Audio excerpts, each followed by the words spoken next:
Ladies and gentlemen, we are back again for another episode of the Total BS podcast. All week I've been saying Killer B podcast like I'm some kind of a-hole. What's going on, Justin? How are we doing today? Doing good. So I learned a new word this week. It's called an entanglement.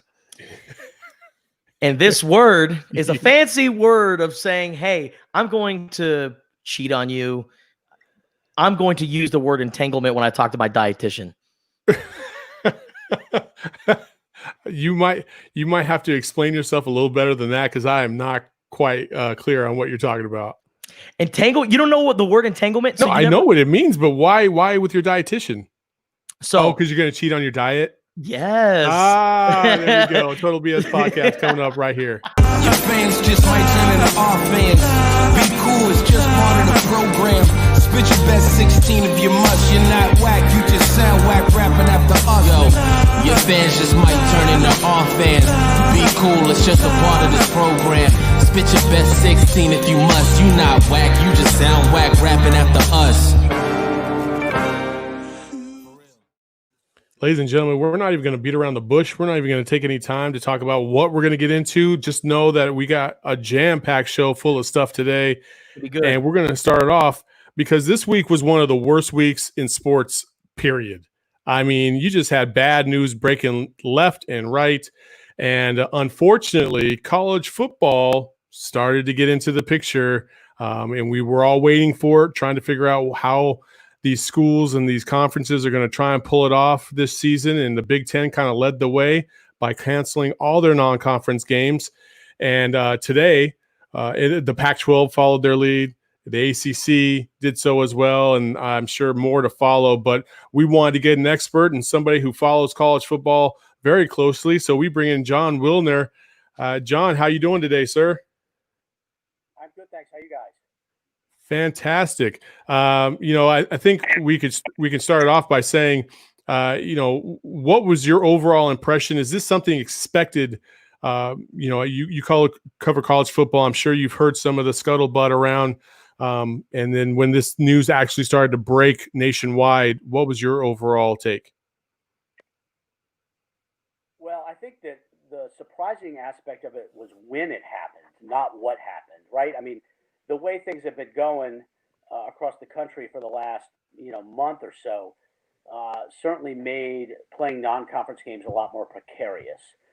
I'm not sure many people expected that the decisions would be made in the first half of July.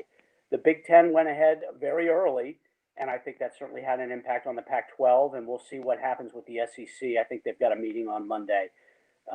But I think first half of July, most people probably wouldn't have figured that we'd be at this point in the process.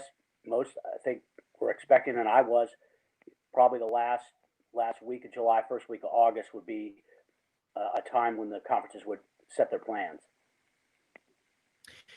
So, Jon, be honest. Let's go back to earlier this week when you first heard the news about, conferences going to a conference-only schedule. Did you think, okay, this is the best way for college football to happen? Or do you think, the season is possibly trending into not happening or maybe even going into the spring?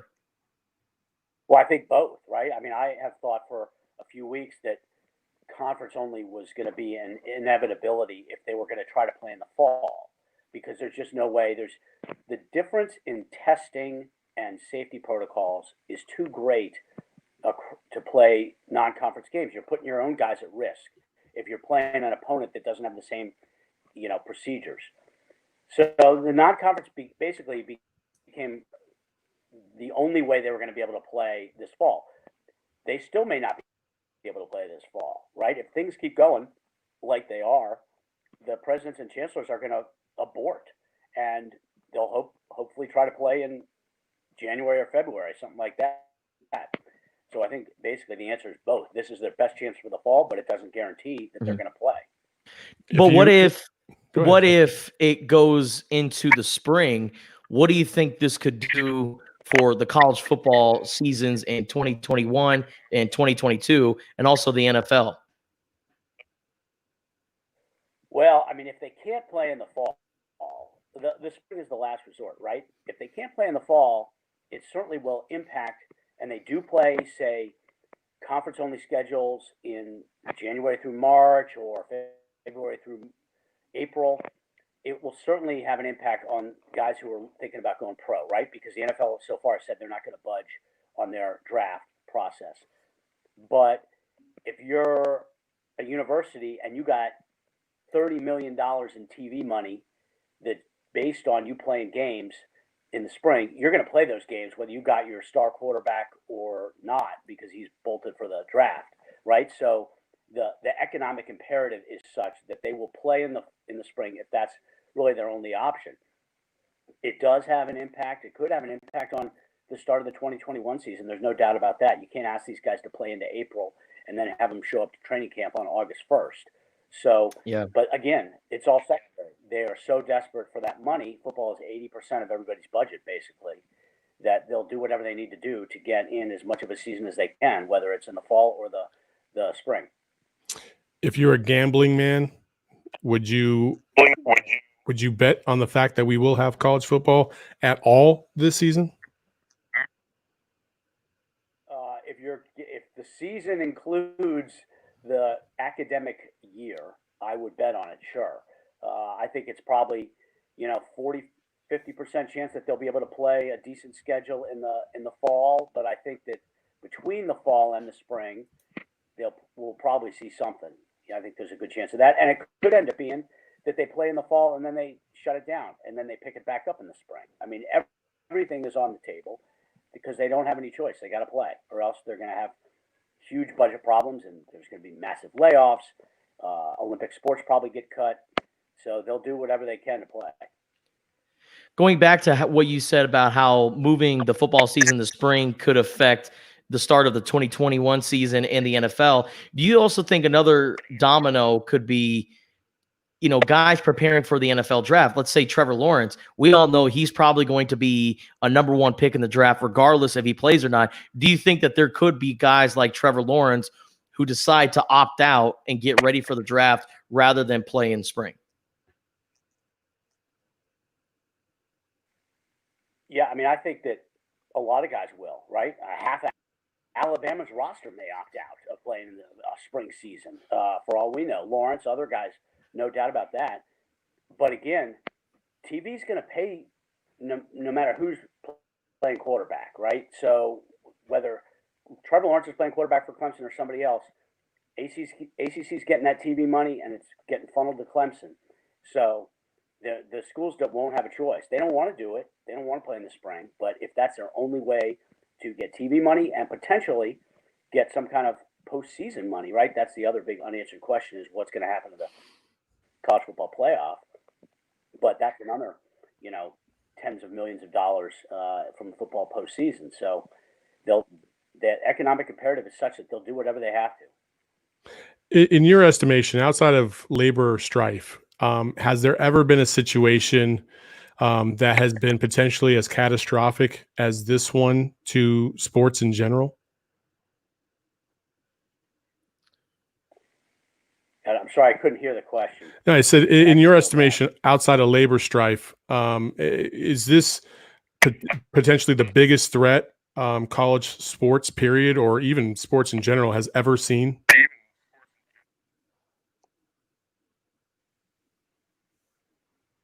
Well, I mean, there's been nothing like this, right? I mean, we'll see how the name, image, likeness situation affects college sports long haul, right? I mean, I don't know that it's going to shift the balance of power tremendously, right? The big schools are already getting all the good players, but certainly changing the economics of college sports is a positive step, and will have some implications.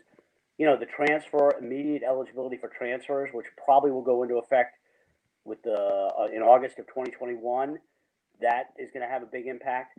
But the virus is, it could decimate athletic departments. And the thing is, if you have sports because you've lost 80% of your revenue, right? I mean, talk about Arizona, $800 million budget, probably 80 million of that's coming from football directly or indirectly.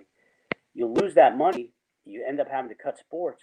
It's hard to bring them back after you've cut them, right? So the long-term implications could be devastating if they can't play. Jon Wilner, I gotta ask you something here about Notre Dame. And that's like the big question that everyone wants to know. What the hell is going to happen to Notre Dame, and what's going to happen to a lot of these independent teams?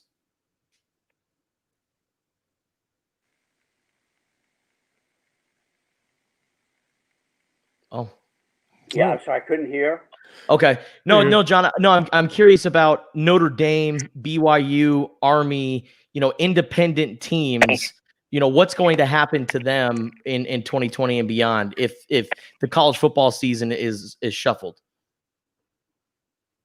Well, BYU's in huge trouble. I think Notre Dame's going to happen with Notre Dame is, the ACC, they've got a whole bunch of their teams have non-conference games that are going to get canceled.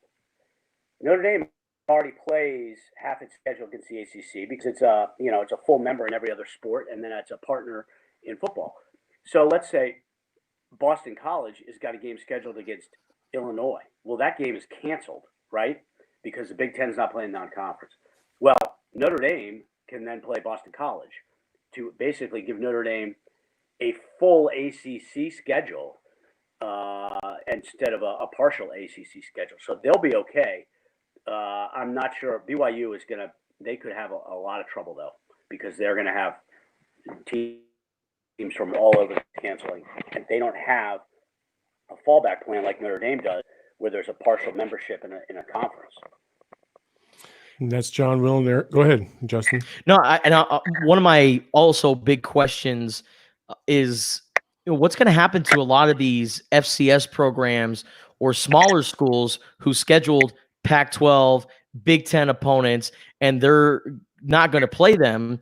And because they're not going to play them, like for instance, for us, for here in AZ, Arizona and Portland State is expected to make $550,000 from that game with Arizona. Last year, Tennessee paid Georgia State $950,000 just for them to come down to Knoxville and beat them. I mean, this is money that's not going to be going to these schools. So could this be a big issue for a lot of smaller programs? Well, I mean, it's going to be devastating for some of them for sure. It's going to be interesting to see how these contracts for canceled games get played out.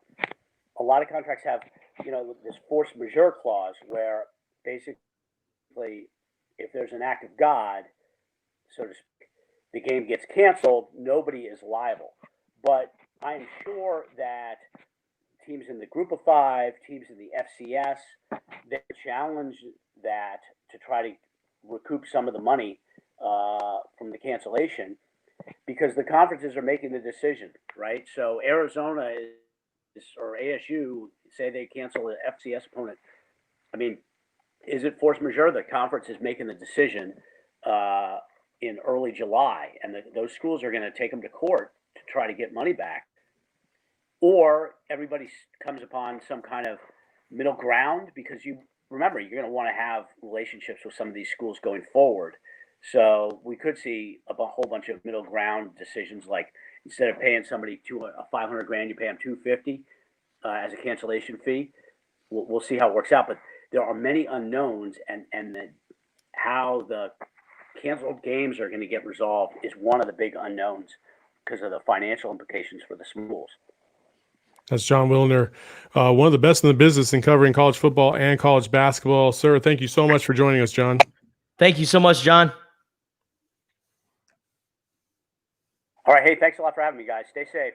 Safe. You too. All right. That's Jon Wilner. He's a good follow. Follow him at Wilner Hotline on Twitter. He's full of information, and he's always dropping nuggets left and right. And if you want to know anything that's going on, especially in the Pac-12, he is definitely the man to follow. Justin, just kind of follow up. And we apologize for some of the technical difficulties we were having, but yeah. You made a good point about Notre Dame. First of all, I don't know why the hell Notre Dame is playing in the ACC in the first place. I understand all the logistics, and their other sports are playing in the ACC. Sure, I get the alignment. But in the first place, why the heck is Notre Dame, who is embedded in Big Ten country, not playing a Big Ten schedule and in the Big Ten conference? First of all, that makes no sense to me. BYU, to John's counterpoint, I would say is, I understand that within the ACC, if like Boston College was supposed to play Georgia and they had to cancel that game, well, then they turn around and play Boston College or whatever. Well, in the Pac-12, the same thing could be said. BYU, even though they don't have an alignment with any of these schools, well, if a team drops out, well, BYU could just jump into that slot and play that, the Pac-12 schools especially, or at least the Mountain West, right? Yeah. So it'll be interesting to see how everything unfolds. Notre Dame is an interesting case because they're independent and they always schedule, big time opponents. It's not like, Army, where they go around, they schedule these teams and then they lose. Because let's face it, Army just isn't really a dominant college football program like a Notre Dame. But I also think the reason why they went with the ACC as opposed to the Big Ten, and this is just my speculation here, I think maybe it's so they can stay uniform with the protocols, because Notre Dame basketball competes in the ACC, if I'm not mistaken, right? Mm-hmm. So pretty much every other sport they participate in the ACC. So exactly. So maybe it's just, hey, we need to be uniform with all of our other sports and their protocols. So let's put Notre Dame in with the ACC, so that way everything can stay uniform and we can follow everything in order. But this is going to be interesting to see, moving forward. I really selfishly, I like the conference only schedules because there's sometimes SEC opponents don't all play each other, Pac-12 opponents don't all play each other, and they you're still not going to get that in the for a couple SEC. Of years. Sure. Because there's a lot of teams, so that may be a bad example. But for the Pac-12, terrible example. You're a terrible example, Saul. Yeah. But those are three opponents that is left off your schedule, and you know what? I think it's great because I'm getting so sick and tired of turning into SEC football in the middle of October, November, and while the rest of college football is all playing its conference schedule, you have Alabama playing Chattanooga, or you have, Georgia Southern playing Tennessee in the middle of the season. Nobody, SEC always does this. We're going to schedule cupcakes in the middle of the season. I don't want that. I don't like to see that. So I want to see SEC football. They're the best conference in college football, right? I think it'd be awesome to see SEC football every single week. I think it'd be awesome to see Pac-12 football kind of go back to its old days where everybody played its conference opponent. It's just the only thing that sucks about all this is the little guys. They're not going to get that money. I used the Georgia State example earlier when we were talking to John. And that's $950,000 going to your program. For programs in the SEC, that may not seem like a lot of money, but for Georgia State, which literally became a program 3 years ago, I mean, that's quite a bit of money that could be used for the program. So it sucks because the little guys are really going to be affected by this, but what more can you do? We're in this weird time right now where, if we want to get football back, this is our options. So, well, I think the phrase is the hen has come home to roost. And I think for the longest time, these football programs have tried to, they've been building their superpowers, right? It became an arms race. Everybody had to get the top of the line, suite levels in their stadium. Everybody had to get top of the line locker rooms. Everybody had to get, a Nike deal. Everybody had to get, an Adidas deal. And you had to bring in all this money and, just to keep up with the Joneses. Otherwise, kids ain't coming to your program. You know what I mean? And, cornerstone programs like Notre Dame have even had to take a turn and make some modifications and things of that nature. This isn't like 1980 or 1990 where you could just rely on your history of the program, because kids ain't trying to walk in to a broke down Coliseum and play in front of their, in front of however many fans. Look at Michigan. They've been struggling, on the field because, they can recruit, but they can't recruit at the level Ohio State has been recruiting. You know what I mean? Same thing with Alabama and your LSUs and your Clemsons. Like, everybody's just hyping themselves up and, and pouring so much money from their donors, from deals. And what's happened? Now you have programs all across the country that have insane budgets, and this virus hits and you have no way to pay for it now. If So there's no college football, you have no way to pay for it. So I want to get your thoughts on this. Do you think that the current times can really be leverage for student athletes and getting paid and getting compensated? No. You don't think so? Because a lot of these student athletes, they're concerned right now because students aren't allowed to be on campus. No. Meanwhile, student athletes, football players, they're training expected to be on campus. So if you're a football player, could you say, well, it's almost kind of like I'm not a student anymore and you're viewing me as a worker. I got to be at these workouts at a certain time and go through all these tests. If students aren't allowed on campus, why am I here? Why aren't I at home right now? First and foremost, players should get paid, but that ain't going to happen. Absolutely. That ain't going to happen. And I'm going to tell you why right now. That's not going to happen because now what have you done? You used to have a super budget and now you just shrunk the budget.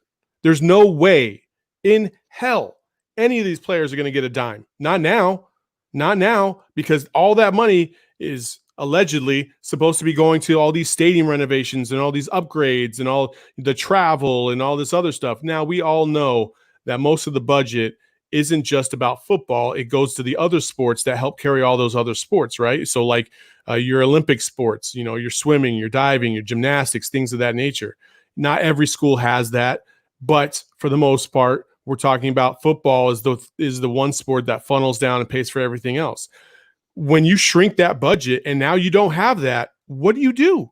What do you do? You can't pay no kid $20,000 a year or however X amount of dollars you want to pay him, because now that's times what, 80, 90, 100?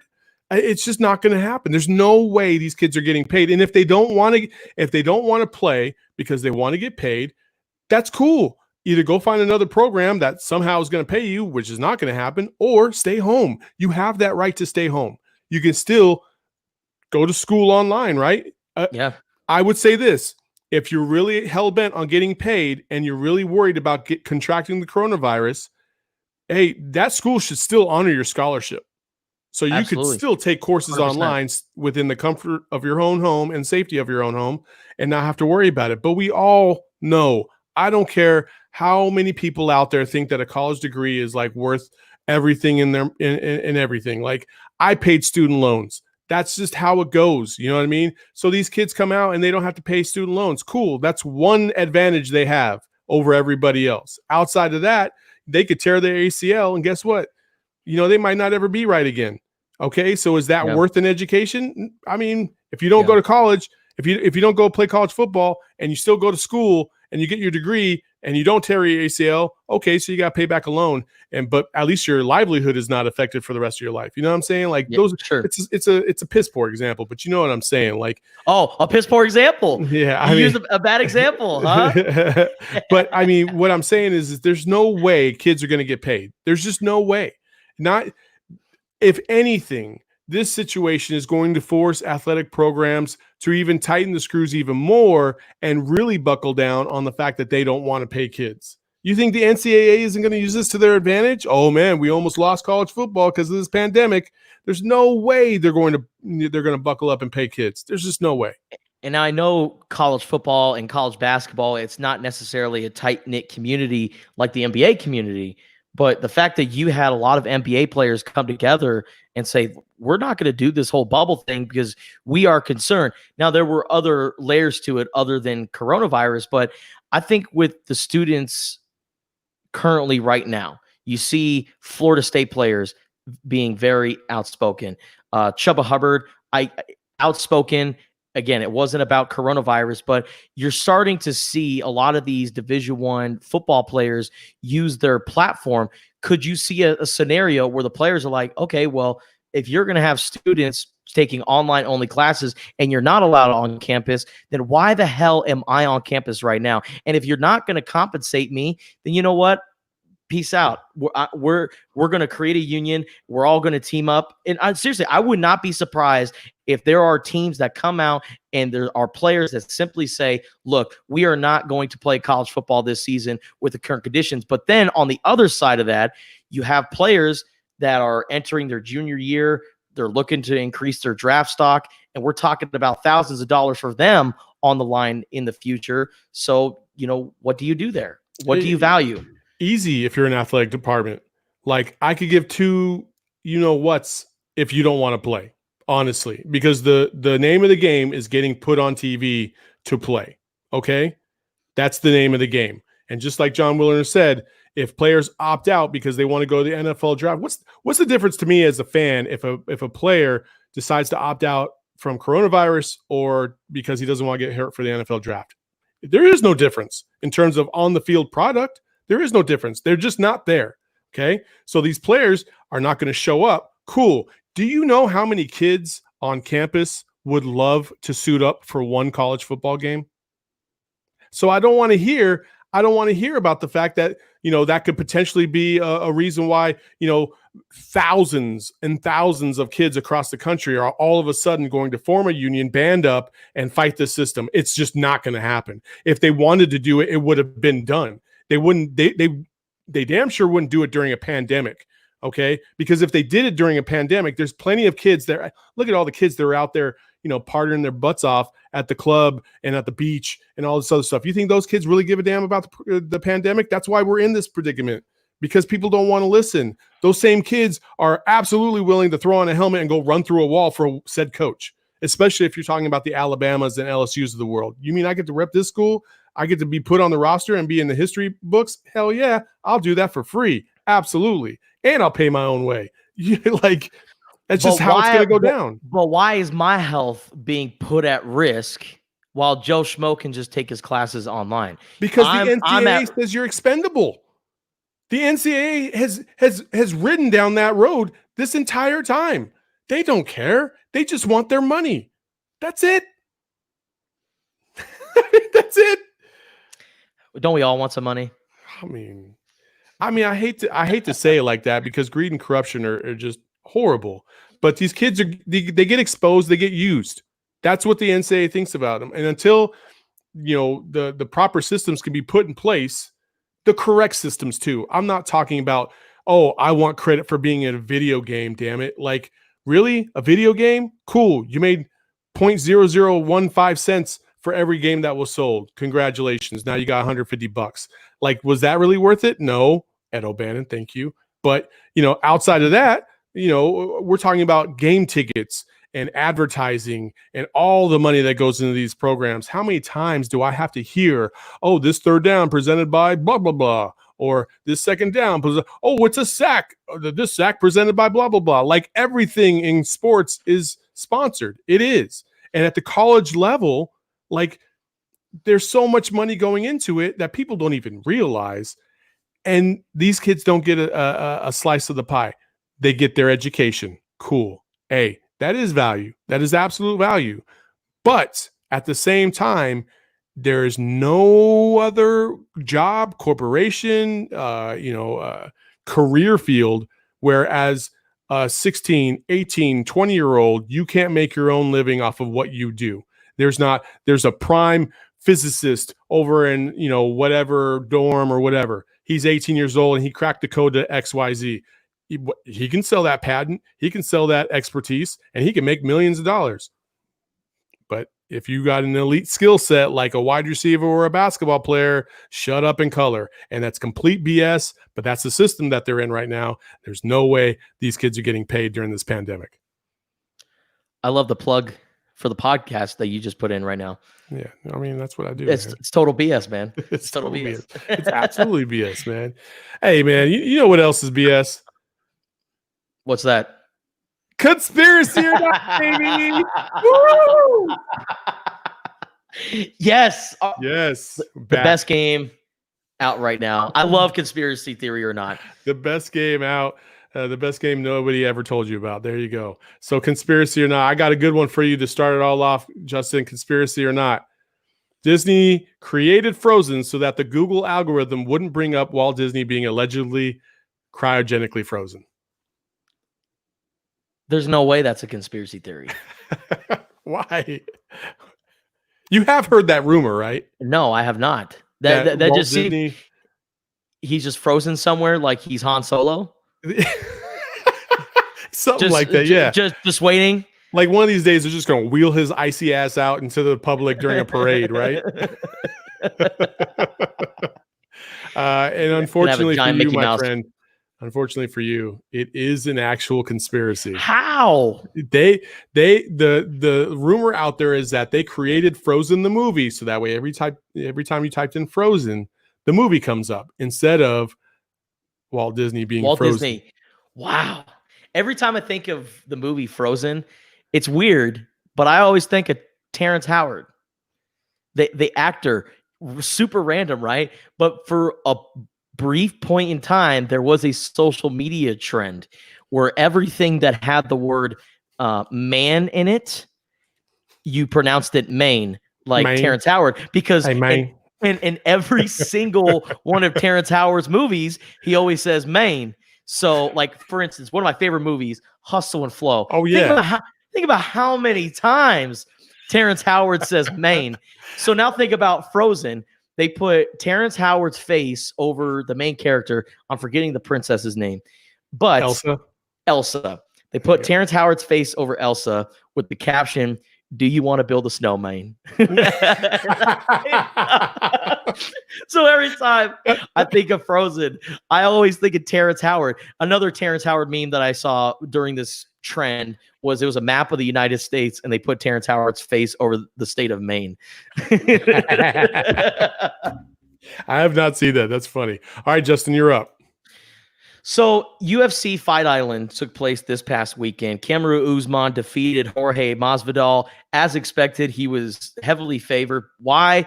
Because Jorge Masvidal literally had 6 days notice to fly from Miami, Florida, all the way to Abu Dhabi to participate in this. And not only fly, halfway around the world, but he also had to lose 22 pounds in a week. 22 pounds in a week, and Jorge Masvidal made it. So I applaud him for, getting into the fight. I expected him to lose, but, it got me thinking, and this is my conspiracy theory. This is a Justin original, by the way. Go ahead. This is, I'm not going to. I kind of spilled the beans. We kind of spilled the beans already. But was this all a part of the plan?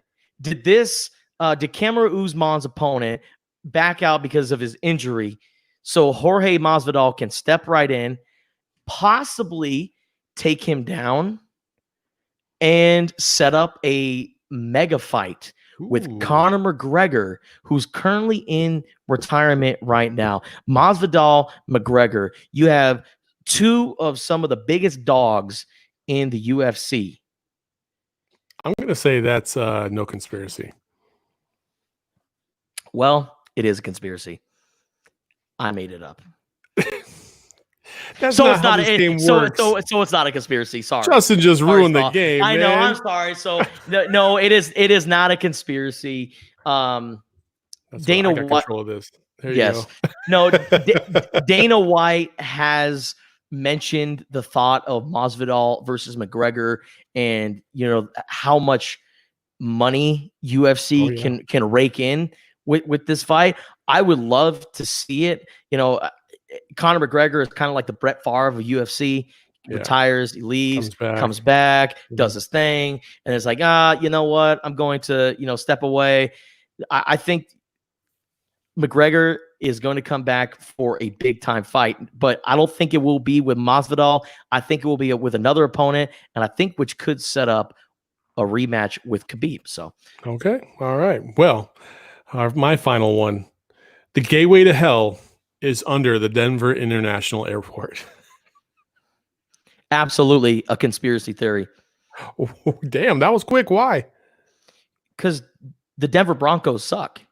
And any listen. What does that have to do with anything? Me, oh my god, repping my Bolts right now. Like I said on the last podcast, I'm one of 20 guys still repping the Chargers to this day. Unfortunately. But my least favorite team is the Denver Broncos, and I can't stand them so much. I hate John Elway and that smug look that he has on his face every time they put the camera on him in the press box. So I don't like Denver, and I think the gateway to hell is under the Denver International Airport. And you would be correct. That is an actual conspiracy. I don't know why, but it is an actual conspiracy. Good job. You were 1 for 2 today. Took 2 shots, 1 for 2. Good job, buddy. And yeah, a conspiracy or not, that's not a bad show, right? There we go. You think that's the reason why the Broncos drafted Tim Tebow? They're like, hey, we got our guy. No. He's not going hell. He's not going hell. But we need to stop this conspiracy theory. We need to get Tim Tebow in. Oh my gosh. I don't know where this show went off the rails at, but we're gonna keep the train going. Keep it rolling. I mean, I don't even know what to do with that one. You know what I mean? Like, you got to bring Tim Tebow into this. Touchdown Jesus almost. You know what I mean? Like, come on. I love Tim Tebow, man. He's awesome. Hey, I'll tell you what. I got 4 words for you.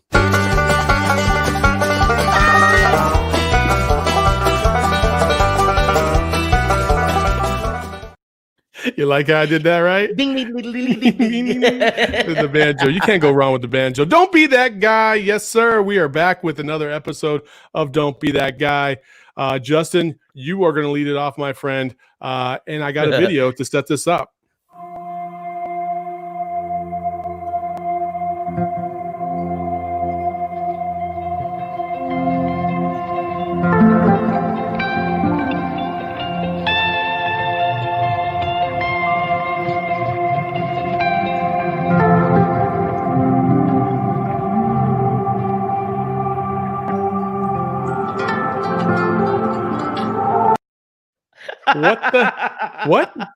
What just happened here? That was courtesy. That was courtesy of ABC out in Florida. Can I see that one more time?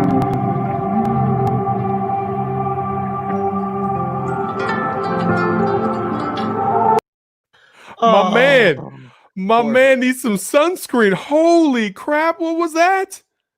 Poor guy. And I feel him on so many levels. I really do. First of all, let's backtrack here. ABC posted that video, ABC News, and it's a video of stingrays, huge stingrays off the coast of Florida, and they're swimming right next to beachgoers, and they just make it seem like, oh, look at the stingrays just swimming so elegantly next to all the beachgoers, and then they just throw this dude who looks like Hellboy. He definitely looks like Hellboy. Speaking of hell, he looks like Hellboy. And you know how we always do, looking ass. So for those that don't know what we're talking about, anytime you say like so-and-so looking ass, it's like you're slandering them. It's a light roast, and so people commented on my tweet because I'm the most retweeted and liked comment on that video because I screenshotted my guy looking so hot Cheeto-esque and said, buddy burnt to a crisp. And so many people were saying looking ass. They're like Hellboy looking ass, uncooked sausage looking ass, hot Cheeto looking ass. And they were just going in on this guy. But pickled pig feet looking ass. But I feel for him. I really do, because this guy went to the beach, and you know what? He was probably there for 4 hours, and it was a little bit overcast. Oh. This is my big problem, Saul. Me being a pasty ginger, man, I walk to the mailbox and I get a sunburn. Yeah. So when I go to the beach in California and I see that it's overcast, I'm like, I don't need sunscreen. I'll be fine. It's beautiful weather. You're in the water for a few hours and you come back out, you are cooked. Yeah. And then you're spending the rest of the afternoon rubbing aloe vera, rubbing cocoa butter, and it's just not a good sight. No. So I feel for my guy, but it's like, man, you can see yourself visibly pink, red. Sometimes you can't, man, because it just happens over a course of time. You don't realize how red you really are. And this dude was like red, almost like there was blood in the water red. You know what I mean? Like, and then those are some giant stingrays swimming by him, by the way. And we just kind of coasted past that. But yeah, the redness, crazy on another level. They probably thought it was a giant lobster. That's why they didn't do anything. So anyways, that's why don't be that guy. Wear sunscreen. Yeah, there you go. So don't be that guy this week. It's a little personal to me. My kids are here with me for the summer, and they've been cooped up in this house, and we decided, you know what, even in the midst of this pandemic, we're gonna try and find a safe socially distanced activity, and we did. We found some roller skating. Unfortunately, Justin, for your boy right here, yeah, I should never do that ever, because it was. It's not. I mean, look how stiff I am. Like it looks like I am walking on ice. It is not pretty. And then, if that didn't make matters worse, as we get around to this end loop right here, my daughter is trying to get the inside, and it's almost as if I'm trying to cut her off and push her out of the way. She pushes me out of the way and is like, "Get the hell out of the way, Dad!" Like, I mean, you know, I appreciate all the dads out there that try to do as much as they can for their kids. I did that. Justin, I have not been able to walk straight for 3 days. My back has just been killing me. I should have stretched better than I did. I need to get my fat butt in shape. Don't be that guy. Do what you got to do. Stay healthy. You're not going to freaking overcome the fountain of youth. Just, oh man, time is undefeated, and it is weighing a toll on my sorry ass. So let me ask you this, all. Your knees, how were they feeling? My knees are okay. My knees are okay. My knees are okay. You know, I got a little, because I saw but every time I try to dip, like it was like immediately as I came up, I was like, "Gah!" It was not pretty. Every single time you made a turn, you could see your knees kind of shake a little bit. And so I was wondering, were they holding on for dear life, or what was the situation like there? Pretty much holding on for dear life. So don't be that guy. Man, for a guy that likes roll bounce, I would have thought you'd be like a king skater out there. Dude, trust me, when I got out there, I thought I was gonna be, and then as soon as I hit the skates, I was like, oh yeah, no, this isn't like it was when I was in third grade down at Rolero trying to hit on all the girls. Hey, hey, yeah, no, let's do it, Johnny. It was not very promising, not very pretty.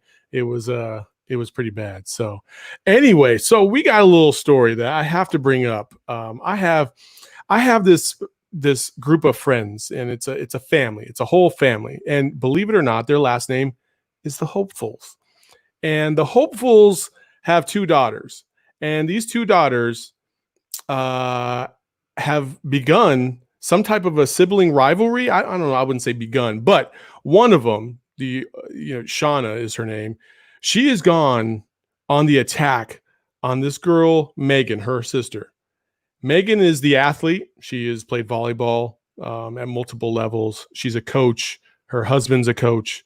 Shauna has not played sports. However, Shauna thinks that she can beat her in a foot race. And I have to bring this up because the trash talk has taken a whole new level. The trash talk started by a simple trophy presentation for whatever reason. And I mean, you could take a look here. It's a pretty cool one where you can see it right there. Second place. Yeah. And if you read it closely, it says to Megan, what does it say?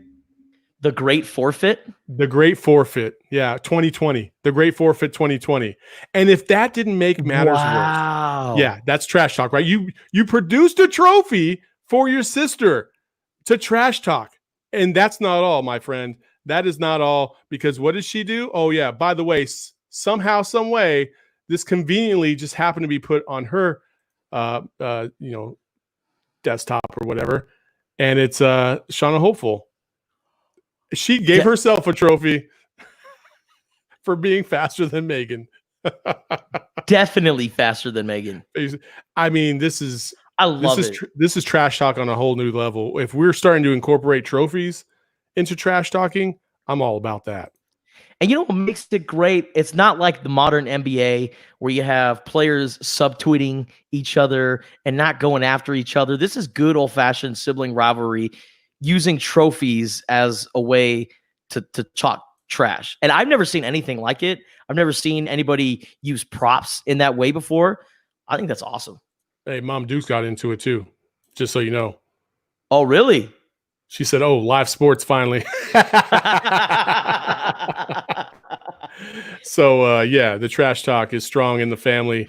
And so that was pretty funny. Anyway, I just wanted to share that story. I thought it was pretty funny, and I told them I was going to bring it up awesome. because trash talk. Now, I will say this right now on the record for anybody who's out there listening: if these two shall race each other, not only will we show that, but we will also bring them on this show to talk trash 100%. about it afterwards. Woo. Afterwards? Or maybe before. You know what? We'll set it. We'll hype it up. We'll be the hype men. Say, listen. We watched The Last Dance. I watched The Last Dance like 4 or 5 times. One of my favorite things that Michael Jordan said right after, I believe it was a BJ Armstrong when he hit the shot against them in the playoffs. And then it shows Michael Jordan the next day holding a baseball bat with a cigar.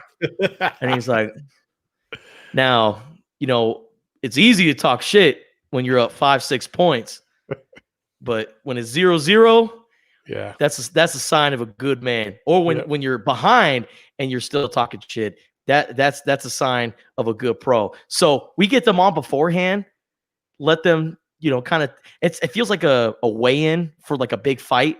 We're gonna have them come before the race. Absolutely. Allow them to, to say their 2 cents and what they have to say, and then we're gonna get that foot race. Absolutely. And we're gonna have it on the Total BS podcast. We're definitely gonna hype this thing up. And it may not be live sports, but I'll tell you what, it's sports, and it's during a global pandemic, and we are in need of sports right now. And the fact that these 2 siblings use trophies to go at each other to kind of show off, which one's more athletic in the family, or at least on the family totem pole, I love it. Let's get them on the podcast. I mean, how about that? We gotta run. We gotta run. We gotta see the race. We gotta see the race. If we don't see the race, I'm just gonna be so disappointed. So disappointed. Like, I have to see the race. And breaking news, folks. Breaking news. It's happening August 2nd. Look at that, baby. Mark it down. There Mark it is. It down. August 2nd. You heard it here first. We got a race. 2 trash talking sisters. Hey, we'll see the footage. And we are also going to get them on this podcast. I promise you that. You heard it here. Shauna and Megan, you're going to... Hey, and Judy, if you want to be the hype man, the mom in between the two, the strife, I hope she wears a shirt that's like split right down the middle with Megan and Shauna on each side. You know what I mean? Like those jerseys that you see when they have 2 brothers on each team. Yeah, I think that's awesome. And it got me thinking, Saul, if you're listening to this and you want to send us any video of like a friendly competition within your family, whether it's a game of horse, game of one-on-one, running, a foot race, like any competition that you do with a family member or a friend, just to kind of, hey, we got sports going on right now.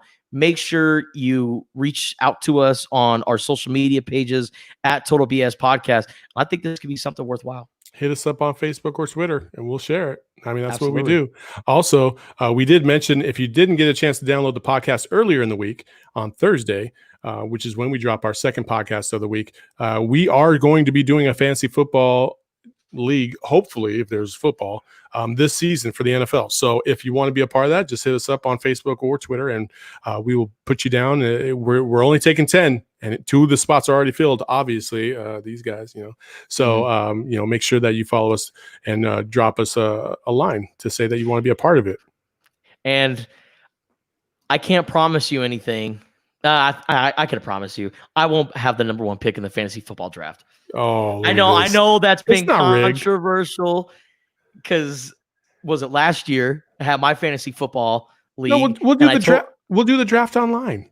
We'll do it right here on the show. We'll pick names out of a hat so everybody can see it's legit. You know what I mean? I'm not going to put like 50 of Saul inside there. You know what I mean? Like it'll be nice and cool. But I know, but people always enter leagues, and then the commissioner just so happens to have the number 1 pick. Yeah, but the number 1 pick doesn't mean that you're going to win the league. See, thank you. I've literally been saying that for an entire year, and people keep saying that my league was rigged. But you cheat, so I mean that's just how.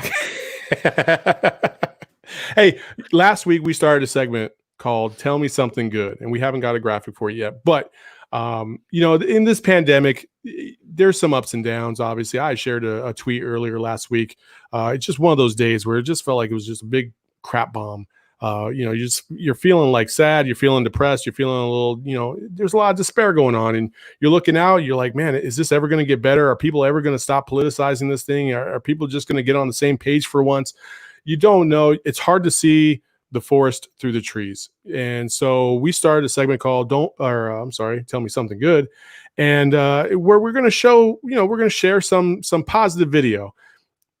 The NBA showed up to Orlando this week. A lot of the players have to sequester to their own room. And the Dallas Mavericks, to their credit, decided to take it up another level. And they had themselves a little crunk DJ party.